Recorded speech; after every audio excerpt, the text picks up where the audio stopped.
Vale, tengo a Jon Iñarritu ya esperando, pero antes de que venga Jon, diputado de Bildu, quiero que veamos lo que ha ocurrido hoy en el Congreso, porque hoy Merche Aizpurua, también de Bildu, ha hecho una pregunta muy interesante en el Congreso que quiero que veáis, sobre Pablo González, que sabéis que hemos hablado de él en varias ocasiones, colaborador también de Spanish Revolution, que tenía un programa aquí los lunes que se llamaba Eulise, donde analizaban un poco toda la geopolítica y sobre todo lo que estaba ocurriendo en Rusia y Ucrania antes de que estallara la guerra. Entonces os voy a poner la pregunta y luego ya os presento a Jon, pero quiero que veáis cómo ha sido la intervención de Merche también. Compartirá con nosotros que un periodista no puede ni debe estar en esta situación de indefensión en un Estado europeo, que un Estado miembro de la Unión Europea, como es Polonia, no puede vulnerar los derechos como lo está haciendo, los derechos más básicos de un detenido, y que usted y su Gobierno deberían hacer todo lo posible para poner fin a esta violación de derechos en territorio europeo, porque se trata de eso.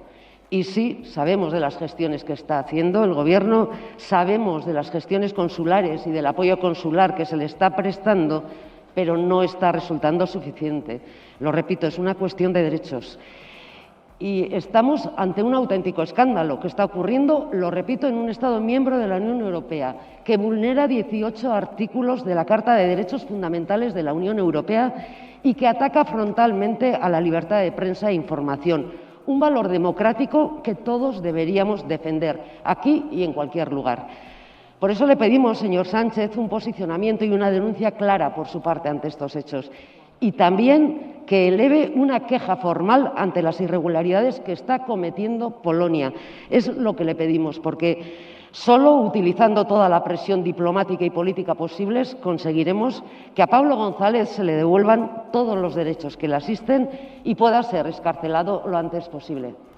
El caso de Pablo González, como decía Merche, un caso escandaloso, como sabéis, hace ya más de un mes que lleva retenido en Polonia por las autoridades polacas, cuando estaba ejerciendo como periodista para diferentes medios de comunicación, cubriendo la guerra entre Ucrania y Rusia. Por cierto, que si os interesa el tema y queréis saber un poco la actualización, aquí en Free Pablo Gonz, en este Twitter, que ahora os paso por el chat si queréis, van haciendo un hilo con actualizando la situación de Pablo González, os ponen antecedentes de qué ocurrió, de qué está haciendo el gobierno o qué no está haciendo más bien. De hecho, el 1 de marzo fue justo Jon Iñarritu, que nos acompaña hoy, la persona que preguntó por el caso de Pablo González, que está siendo muy escandaloso. La semana pasada tuvimos aquí a un compañero suyo de trabajo, de Eulise, amigo suyo además desde hace muchos años, que estaba muy preocupado y que nos contaba que no sabían nada de él, que claro, su cabeza al final, la de sus familiares y amigos, daban muchas vueltas, les llevaba a pensar que si le habían hecho algo, que si físicamente le habrían podido pegar o habría podido tener algún tipo de problema y por eso no le muestran, por eso no se sabe nada de él, por eso no da la cara en ningún momento, no le dejan salir para que le veamos, fotos, etcétera. Entonces yo creo que va a ser muy interesante hablar de este tema y sobre todo con Jon repasaremos también otros temas que han ocurrido hoy en el Congreso. Así que os pongo un vídeo y a la vuelta ya mismo estamos con Jon.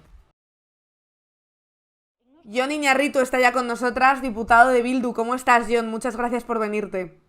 Arratsaldeon, Marina, un placer.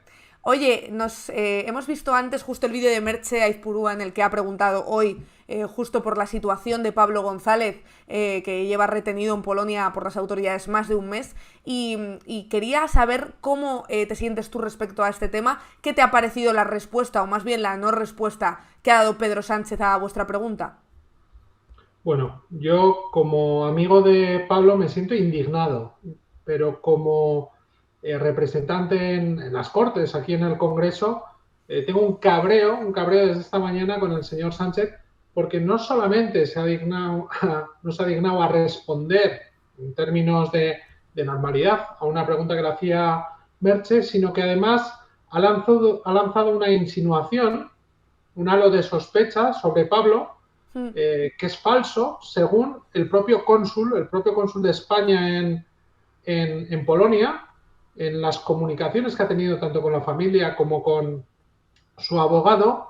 En las dos ocasiones que le ha visitado, ha dicho que, en primer lugar, que Pablo se declara inocente, en segundo lugar, que la acusación es absurda, Y en tercer lugar, que no tiene nada, absolutamente nada que ocultar. Y hoy el señor Sánchez ha dicho en la Cámara, al final de su respuesta, que hay algunos asuntos que el propio Pablo ha pedido que no se revelen.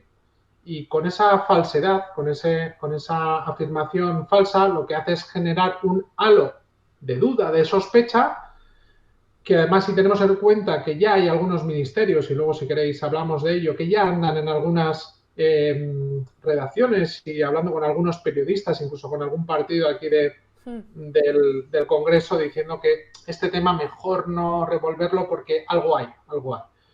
Entonces, la respuesta me parece del todo indignante. Si a ello le sumamos que no solamente ha dicho que no va a presentar una queja formal ante Polonia, ante la vulneración de derechos de un periodista, en este caso de Pablo González, sino que además ha felicitado al gobierno ultra de Polonia, en este caso por la acogida de millones de refugiados que huyen de la guerra, del horror de la guerra de Ucrania, pero como si eso les valiera para hacer cualquier cosa en otro aspecto, como es la detención de un periodista. Claro, es que además de Pablo, justo es que llevan más de un mes sin saber absolutamente nada, sin verle.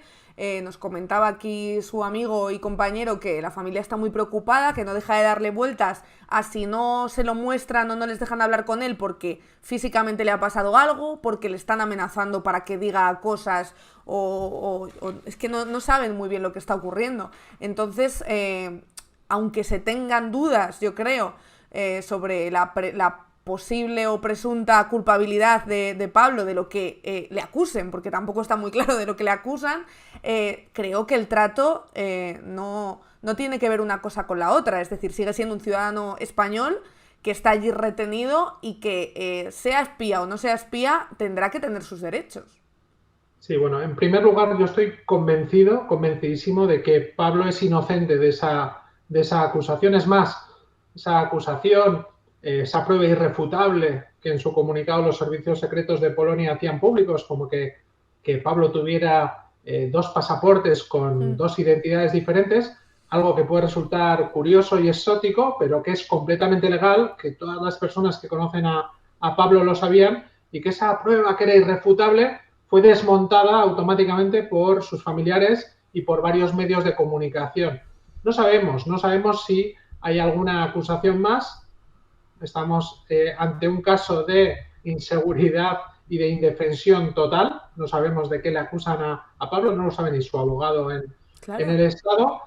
Y en segundo lugar, lo que ocurre es que estamos ante una incomunicación fáctica de más de un mes y una semana que Pablo está detenido, está preso, y las únicas noticias que han llegado han sido vía el cónsul. Y el cónsul, ya digo que no coincide lo que ha dicho hoy Pedro Sánchez con lo que dice el cónsul, pero el cónsul ha señalado hasta la fecha que Pablo está bien, que Pablo está fuerte, que él le ha informado del apoyo que está teniendo fuera y eso que le reconforta y que pide que se siga defendiendo lo que está ocurriendo al revés, que se denuncie lo que está ocurriendo con él y que se defienda a él, ya que él se declara inocente y ve una acusación absurda. Pero ¿qué ocurre? Que todo nos llega a través del cónsul. Y al mismo tiempo el cónsul también nos dice que Pablo ha perdido 10 kilos, que bueno, que es de los que son como yo, que no nos viene mal perder 10 kilos, pero claro, cuando eso ocurre en un mes de tiempo y en una situación de incomunicación, yo creo que es motivo, un indicio de preocupación. Si al mismo tiempo el cónsul nos indica que el viernes pasado ha sido interrogado por los servicios secretos de Polonia, hay algo también chocante, que es una persona que está ya en prisión, que está bajo tutela judicial y que los servicios secretos que ordenaron su arresto o que le detuvieron, que le sigan interrogando. Hay algo que desde el desconocimiento de los procedimientos de la legalidad en Polonia, que no es el país puntero en derechos y en garantías, pero cuanto menos es bastante extraño. Sí, sí. Oye, os recuerdo, por cierto, a los del chat que estáis escribiendo que podéis preguntarle a John cualquier cosa que queráis. Bueno, casi cualquier cosa, a ver qué vais a preguntar, que también que nos conocemos. Quería hablar de otros temas porque, por ejemplo, ayer estuvo Zelensky en el Congreso de los Diputados y quería saber qué cara se le quedó a la gente de Vox cuando nombró Guernica. Cuando Zelensky dijo esto de estamos en abril de 2022, pero parece que estemos en abril de 1937, ¿qué cara se les quedó y cómo es posible que les enfadara tanto esto? Sí, en primer lugar, yo directamente dirigí la mirada hacia los representantes de la formación neofranquista y es cierto que se comenzaron a mirar y a murmurar entre ellos. Tras ello ya hemos visto algunos tweets afeando la conducta del presidente ucraniano y han conseguido poner en las redes sociales de trending topic la palabra paracuellos. Bueno, yo creo que ya se ve de dónde proceden y eso deja muy claro de qué sector ideológico o qué sector ideológico están defendiendo. Bueno, yo creo que es una manifestación muy obvia de los principios que defienden y que ayer, cuando aplaudían al presidente Zelensky, pues ya se ve que no estaban muy a gusto y el presidente Zelensky, que me imagino que dijo esas declaraciones, pues no se imaginaba que 52, al menos, 52 representantes de este Parlamento pues siguen pensando que Guernica fue obra de los rojos y en otros casos pues que está completamente justificado. Bueno, una barbaridad. Han pasado cosas hoy en el Congreso, ha habido sesión de control al gobierno y hemos visto justo antes el vídeo del diputado de Vox que llama a Pedro Sánchez Hitler. ¿Qué te parece? ¿Quién es ese señor?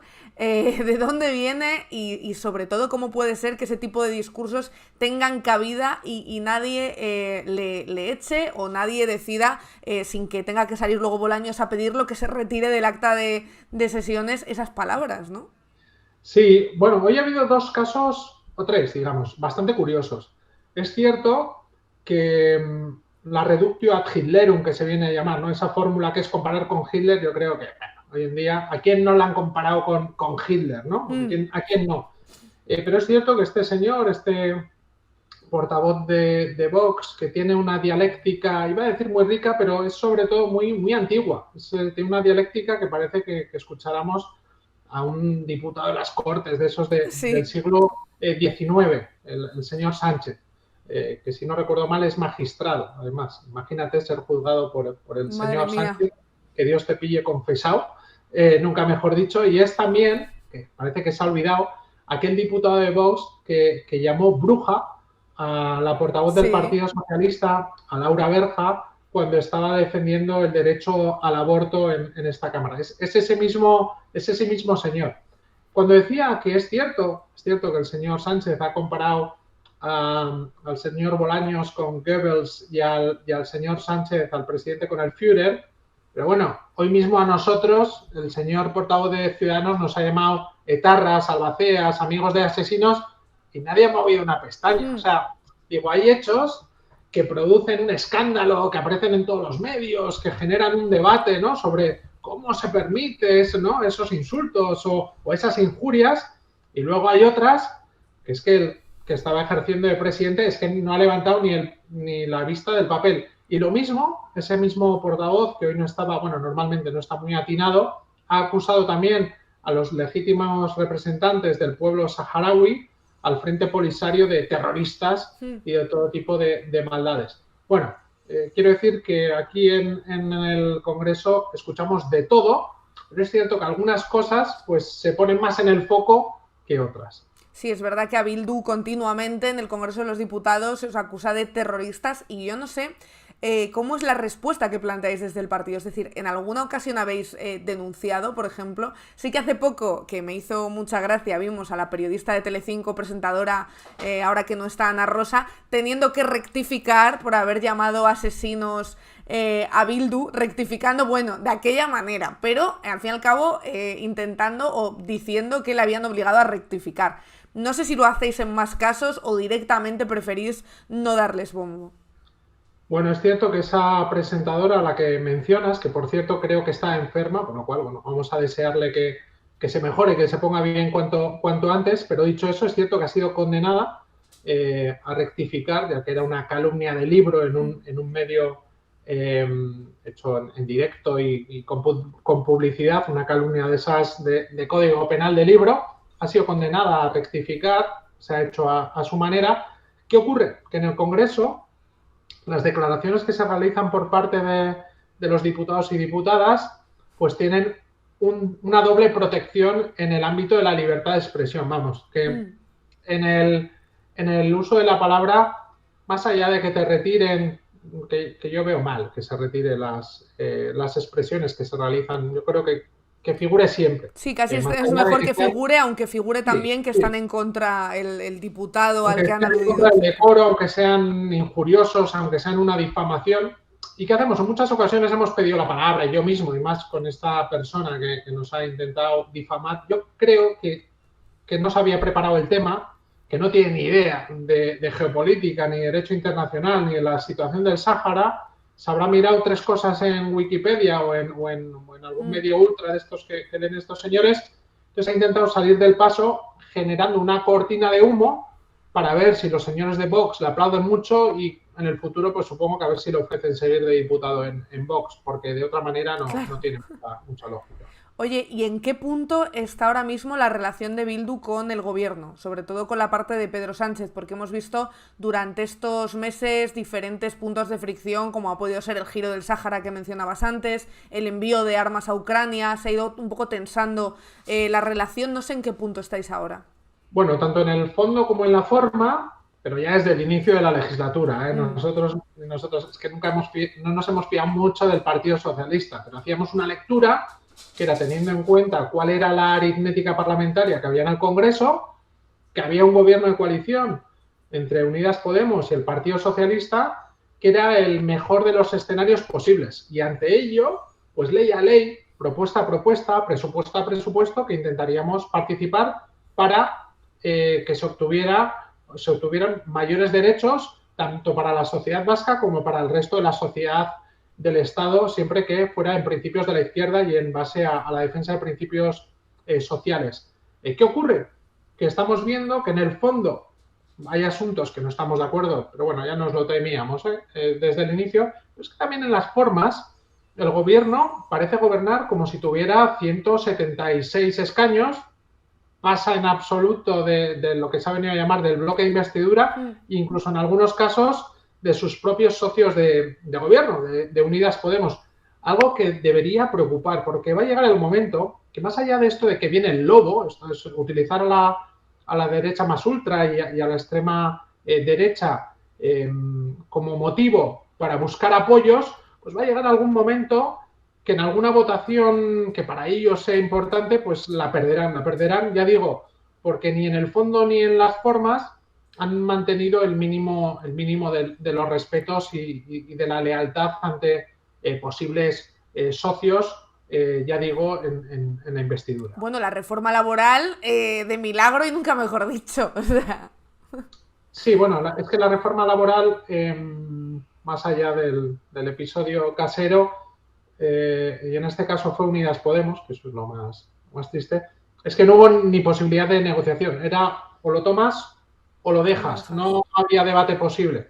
Lo intentaron de todas las formas habidas y por haber, nuestros portavoces, tanto Merche como Óscar, pero no hubo debate, no hubo posibilidades. ¿Cuál es la posición que defiende Bildu respecto al giro de Sánchez con el Sáhara, con el tema del Sáhara? Bueno, nosotros hemos dicho que eso es más que un error. Es una injusticia con el pueblo saharaui y es una chapuza en términos políticos y diplomáticos. Intentar o creer que arreglas un conflicto con Marruecos, siendo el precio a pagar la venta del pueblo saharaui y a la vez generar una triple crisis, una crisis política interna entre tus socios de gobierno y con el llamado bloque de investidura, al mismo tiempo generar una crisis con Argelia, que por mucho que el gobierno vaya diciendo por los pasillos que esto se arregla en 2 días, no tiene muy buena pinta, y otra crisis con el Frente Polisario, que con ellos no han querido ni reunirse hasta el momento. ¿Tú eres de los que piensa que fue un traspiés de Sánchez o que fue un cálculo premeditado, por así decirlo, del gobierno?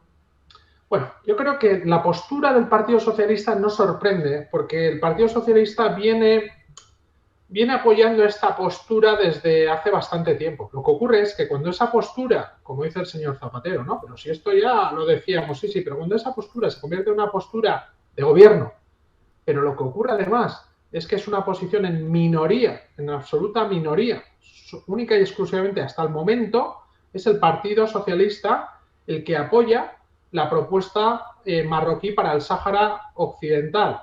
Y claro, ellos ponen también como ejemplo el caso de, no, es que Francia, Estados Unidos, Alemania, que por cierto ninguno de estos países ha llegado tan lejos, pero es que España no es un Estado más, no es un actor más de la escena internacional, por muy mal que nos parezcan esas posiciones de esos estados, sino que es la potencia administradora de jure, legalmente, del Sáhara Occidental. Es el responsable directo del drama del pueblo saharaui por haberlos dejados abandonados en el año 1975 base a los acuerdos ilegales de Madrid. Y ahora, como decía el señor Gali este pasado fin de semana, es que este abandono es aún todavía más grave que el de 1975. Ya digo, desde todos los parámetros parece un sinsentido, desde el parámetro del derecho internacional, pero es que están defendiendo, ya digo, una postura personal de Sánchez o del Partido Socialista en minoría. Hemos presentado hoy, y acabo, que yo me enrollo mucho. Sí, no, tranquilo. Hoy una proposición no de ley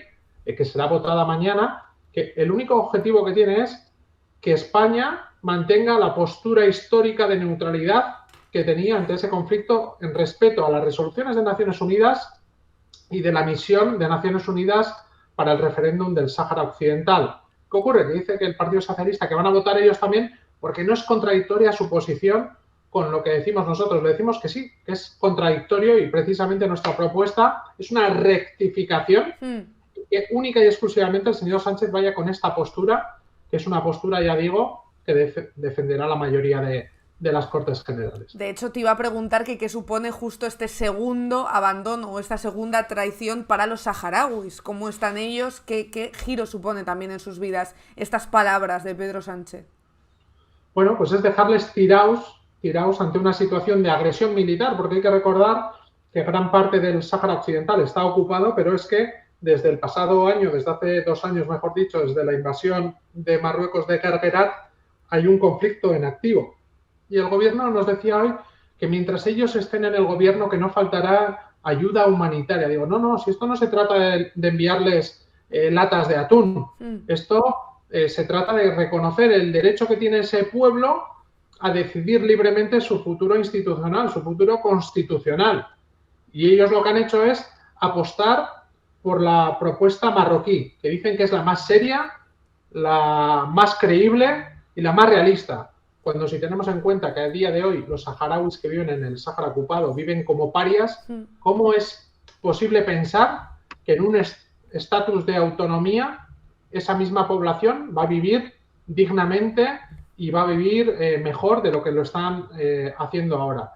Y de otra parte, que otra parte del Sáhara Occidental a día de hoy es una república independiente, la República Árabe del Sáhara, que es reconocida por más de 80 países y que es además miembro fundador de la Unión Africana. Es que es un Estado per se. La propuesta de Marruecos, que apoya hoy el Partido Socialista, es que es inconcebible, impensable, es que no es nada realista. Ellos lo saben, pero han preferido vender al Sáhara Occidental para intentar calmar a Marruecos y pensar que así va a renunciar a las reclamaciones territoriales que tiene, ya sea sobre Ceuta, Melilla o las plazas menores de soberanía o incluso de la zona económica exclusiva en la zona de Canarias, marítima de Canarias. Desde mi punto de vista es algo más que un error. Estamos escuchando últimamente en los medios, y sobre todo en los medios que pertenecen a los grandes grupos de comunicación, cómo la solución a todos nuestros problemas, lo que nos salvará de la pandemia, de la guerra, etcétera, es la coalición PP-PSOE. ¿Qué piensas tú de ese posible acercamiento con ese nuevo Partido Popular que nos están intentando vender, que es el de Feijóo y el PSOE de Sánchez? Bueno, en este periodo de transición entre Casado y Feijóo, lo único que hemos visto es a un PP pactando con la extrema derecha, en este caso con Vox en Castilla y León. ¿Alguien piensa que va a hacer algo diferente el señor Feijóo en Andalucía? Bueno, ya ha dejado de llamarles extrema derecha para decir que él no los califica. Este señor es muy pragmático, eso dicen, pero ese pragmatismo veo que le lleva también a pactar sin problemas con la extrema derecha. Recordad que también decían que el señor Gallardón era el ala progresista del Partido Popular y cómo acabó. A ver, vivimos en tiempos muy cambiantes, ¿no? Ahora vemos como en un mes o en 2 semanas pasan cosas que eran impensables. O sea, el señor Casado ya no es ni diputado. Hace unos meses él creía que iba a ser el próximo presidente de España. Algo igual pasó con el señor Rivera. Y ahora todo lo que ocurra con el señor Feijóo es un misterio. Que hay grandes intereses, y este mismo fin de semana leía algunos artículos de opinión en esa vía, ¿no? Tendentes a fomentar un acuerdo de gran coalición en España entre el Partido Popular y el Partido Socialista. Es obvio que los grandes grupos empresariales y medios de comunicación derivados de estos grupos empresariales apuestan por esa vía, pero yo creo que la militancia del Partido Socialista, cuando le decían con Rivera no, pues me parece cuanto menos un poco difícil que ahora dijeran con Feijóo sí. Pero bueno, habrá que verlo. Y ya digo que pocas cosas nos pueden sorprender ya a estas alturas. Están diciendo por el chat que Pablo Casado ha desaparecido, que dónde está ahora Casado. ¿Tú te llegaste a despedir de él? ¿Le mandaste un WhatsApp o algo? No, nunca he tenido su teléfono personal. Sí he coincidido en comisiones con él y es cierto que en las distancias cortas una persona más maja, más normal. Sí, como que no te llama etarra, ¿no? A la cara de repente. O sea, como... yo creo que sí, que también nos llamaba. Pero bueno, es esta gente que tiene este fair play, que te puede llamar de todo tipo de epítetos en el uso de la palabra, pero luego en las distancias cortas pues parece una persona afable y cercana, ¿no? Bueno, tenía esta forma tan característica de ser de la derecha o de la derecha más ultra en España. Sí. ¿Dónde está? Yo supongo que intentando hacer algún consejo de administración o... En breve yo creo que tendremos noticias de él. Igual que tuvimos del señor Rivera, que por cierto creo que ya la han echado por no trabajar mucho. Le habrán echado ya otra vez, ya le han echado el siguiente trabajo también a estas alturas. Oye, y quería preguntarte, porque justo ayer estuvo aquí Baldoví y hablamos un poco sobre esta tendencia de alguna gente que está muy desencantada con la clase política a decir esto de es que los diputados cobran y no trabajan. Y Baldoví me decía que él curraba mucho y yo sé que tú también, porque ahora estás currando todavía a estas horas, ¿no? Sí, además Joan tiene el despacho al lado del mío y doy fe que está a primera hora de la mañana y se marcha de los últimos.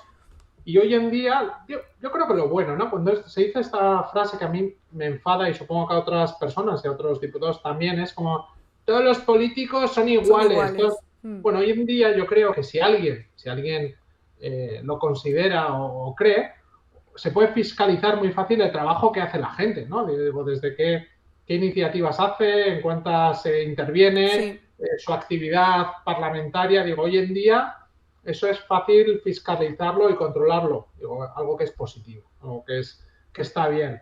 Digo, a mí, ya digo, me suele indignar esa frase de todos los políticos son iguales, pues lo de que cobran sueldazos, que en el caso de Euskal Herria Bildu doy fe que no es así, que tenemos un sueldo digno, pero que no cobramos, que la mayoría del sueldo que recibimos por parte de las Cortes Generales va al partido, al igual que otras formaciones políticas.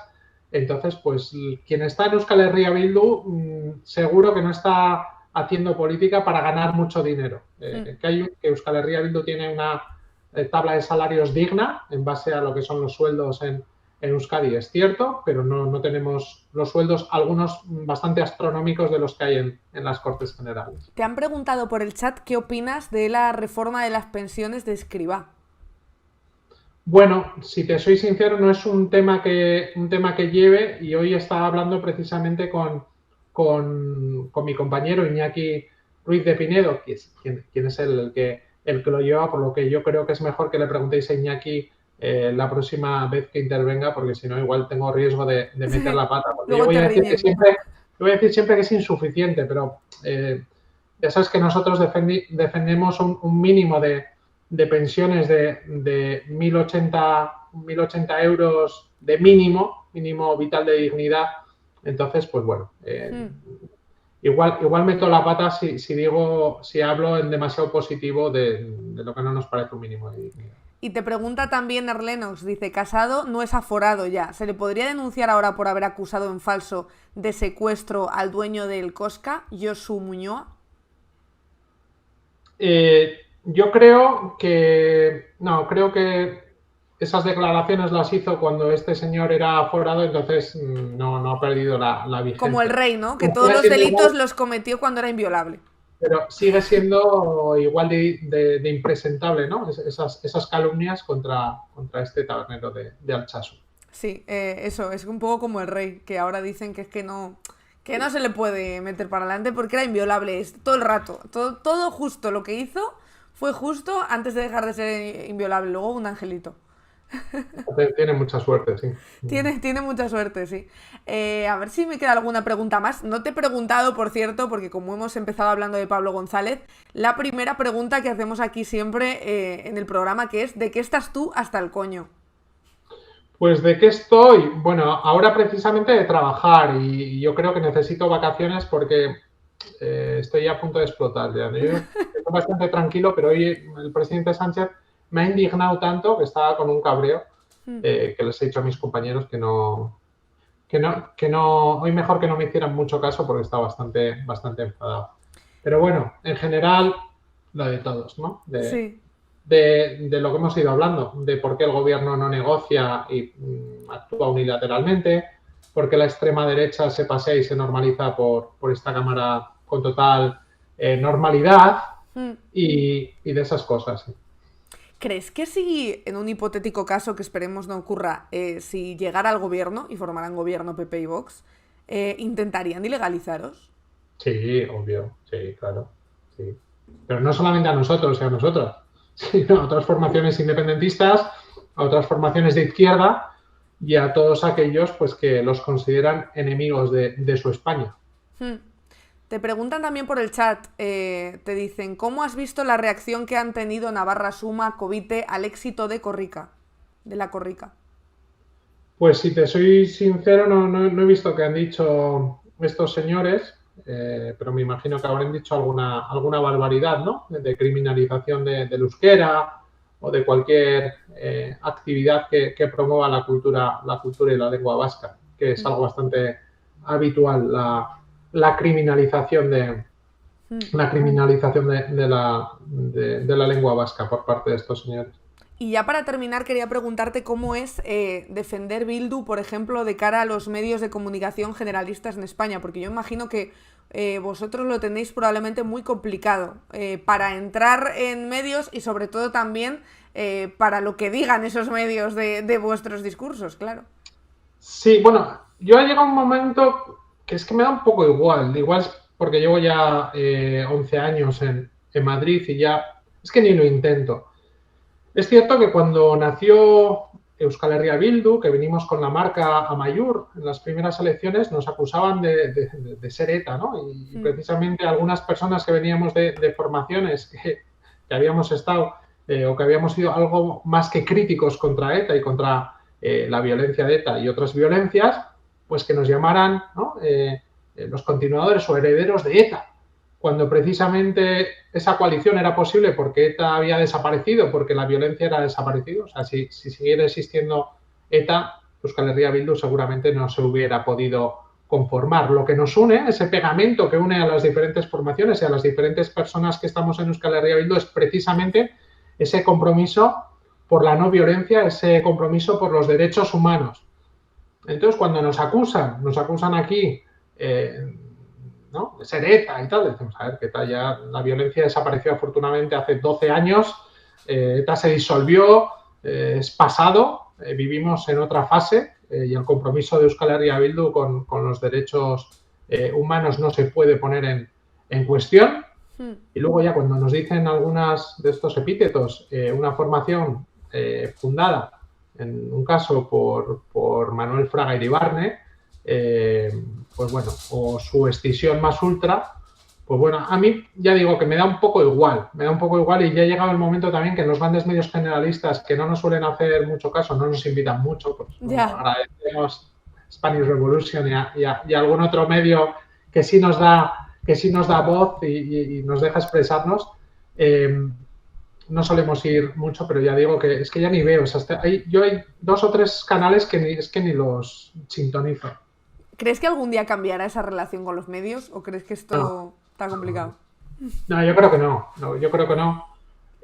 Porque pasan los años, pasan las décadas y yo creo que es más, ¿cómo era la frase esta de Einstein? Que igual ni era de Einstein, ya sabes que estas frases, es más fácil romper un átomo que un prejuicio, ¿no? Entonces, yo creo que para una parte de la sociedad del Estado, la sociedad española, pues les va bien vernos, ¿no? Como esos malvados, como suele decir Óscar, que está en el otro despacho, en el siguiente. Ya, si fuera verdad todo lo que dicen de malo de nosotros, es que no nos votaría nadie. O sea, claro. No nos votaríamos, no me votaría ni yo a mí mismo si fuéramos, ¿no? Lo que dicen estos señores. Y eso es lo que intentan, ¿no? También. Somos la segunda fuerza de Euskal Herria y muy pronto la primera. Y eso obviamente es que no hay una correlación, no tiene un sentido lo que dicen algunos medios, que nos ponen de malvados, incluso nos ponen nuestras peores fotos, nos ponen en algunos medios con lo que realmente somos, ¿no? Que somos una formación de izquierda que defiende los derechos sociales, que defendemos el derecho de nuestro pueblo, de la sociedad vasca, a decidir su futuro institucional y que está comprometido 100% con todos los derechos humanos sin ningún tipo de dudas. Sí, totalmente. Además, yo siempre lo digo aquí, las intervenciones más interesantes normalmente del Congreso, las de Bildu, siempre, os las curráis muchísimo. Así que muchísimas gracias, Jon, por tu trabajo y espero que descanses en esas vacaciones merecidas. Sí, yo creo que la semana que viene me voy a desinstalar Signal, WhatsApp, Telegram y todo. Todo, muy bien, pues haces muy bien. Un beso, Jon, nos vemos. Un placer, hasta pronto. Chao, hasta pronto. Bueno, ahí teníais a Jon Iñarritu de Bildu, que yo creo que ha sido muy interesante. Una de las personas que, como os digo aquí, bueno, junto con Óscar Matute y Merche, la verdad es que prácticamente los diputados de Bildu que intervienen en el Congreso y en las sesiones, yo creo que sus intervenciones son muy interesantes y que vale la pena escucharlas, y que es que además siempre hacen algunas de las preguntas más interesantes, es decir, rollo jóvenes, empleo, pensiones, es decir, son todo temas sociales, frente a otras formaciones que se lo llevan a lo territorial, como es lógico, porque al final Bildu viene del País Vasco y evidentemente se preocupa por los derechos y por las preocupaciones de los vascos y las vascas, pero también sabe que al final las preocupaciones de la gente del País Vasco son las preocupaciones de todo el mundo, y yo creo que lucha por un modelo social muy bueno, y las políticas sociales que propone Bildu son muy guays y ellos son muy interesantes.